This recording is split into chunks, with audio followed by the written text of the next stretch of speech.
প্রিয় বন্ধুরা, আমি আজকে আবার হাজির হলাম।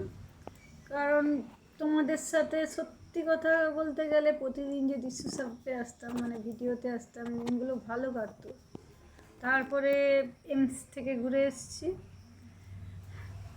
আমার নিজের একটা টুঙ্গিপালায় দোকান আছে, কম্পিউটার শপ, কিন্তু খুলতে পারছি না, বাড়ির বাইরে প্রচণ্ড বৃষ্টি। তাই বসছি, পড়াশুনোয়ও তেমন মন বসছে না, শরীর তো ঠিক নেই। একটা স্টেরয়েড নিয়েও শেষমেশ আমি অসুস্থ হয়ে যাচ্ছি।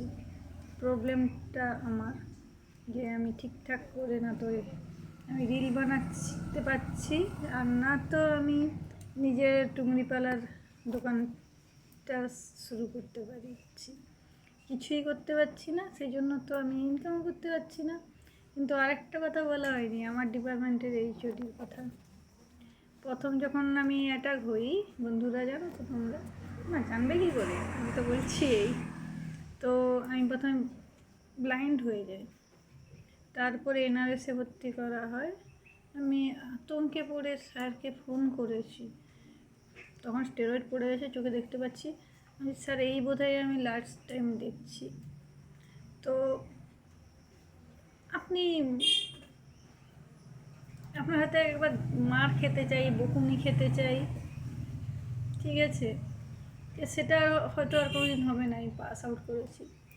তারপরে কি বলছে আমি কবিতা লিখতাম। আমার স্যারের খুব প্রিয় কবি ছিলাম আমি, সেই জন্য যে আমার ডিপার্টমেন্টেও কবিতা লেখা হয়। বাংলা ডিপার্টমেন্টকে চ্যালেঞ্জ করে বলেছিল, তোর ডিপার্টমেন্টের কবি নেই, সরি আপনাদের ডিপার্টমেন্টেই শুধু কবি নেই, আমাদের ডিপার্টমেন্টে আপনাদের থেকে বেশি প্রতিভাবান কবি আছে, ঠিক আছে। তারপরে রইল গিয়ে, তো আমি তো তারপরে এনআরএস, সেই করোনা টাইমে এনআরএস থেকে ছেড়ে দেয়, তারপরে চলে আসি। তারপরে ইঞ্জেকশন পড়ে, তারপরে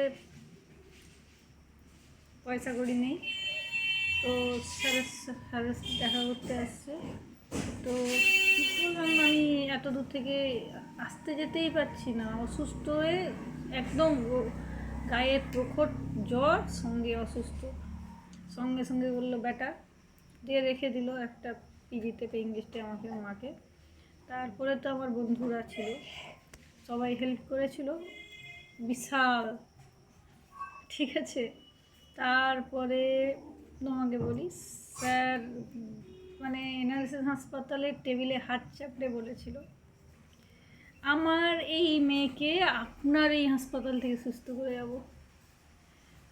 তো সেই থেকে একজন খিস্তি মেরেছে আমায়, ধরম বাবা, ধরম শিক্ষাগুরু প্লাস পিতৃগুরু। সে আমার খিস্তি মারুক আর যে যাই করুক, সে আমার পিতা। আজকে গত হয়েছে, আর কালকে খুব মনে পড়েছিল, রাত 12টার সময় ঘুমিয়ে গিয়েছিল, আমার কলেজে সে রুমমেটের কথা মনে পড়ছিল, আর সবার কথা মনে পড়ছিল। আমি এখানে অসুস্থ হয়ে ফেঁসে গেছি পুরো, মনে হচ্ছে। মানে অসুস্থতা না হলে বোধহয় আমি খুব স্বাচ্ছন্দ্যভাবে জীবনযাপন করতাম, অথচ আমি ভাবি না। তোমাদের সাথে কথা বলছি, ঠিক আছে, আর বন্ধুরা তো আছে। আজকে যিনি নেই, তাকে অন্তিম মুহূর্তে আমি দেখতে পাইনি,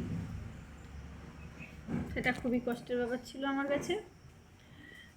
তো যদি ভালো লাগে আমার ভিডিও, অবশ্যই তোমাদের, হ্যাঁ তোমরা 4টে সাবস্ক্রাইব করেছো, কালকে একজন আনসাবস্ক্রাইব করেছে, হ্যাঁ ঠিক আছে, 4টে সাবস্ক্রাইব করেছো, এর মানে আমি এটাকে বলতে পারি তোমরা আমায় খুব ভালোবাসো। লাইক, শেয়ার অ্যান্ড সাবস্ক্রাইব, লাইকও করেছো, আমি বিশাল বিশাল খুশি, ঠিক আছে। অনেক কিছু হারিয়েছি, আমার হেলথ হারিয়েছি, সব কিছু হারিয়েও আমি খুশি। সবাই যদি আমার পাশে থাকো প্রিয় বন্ধুরা, তাহলে দুঃখ কিসের আমার, ঠিক আছে, ঠিক আছে, নমস্কার।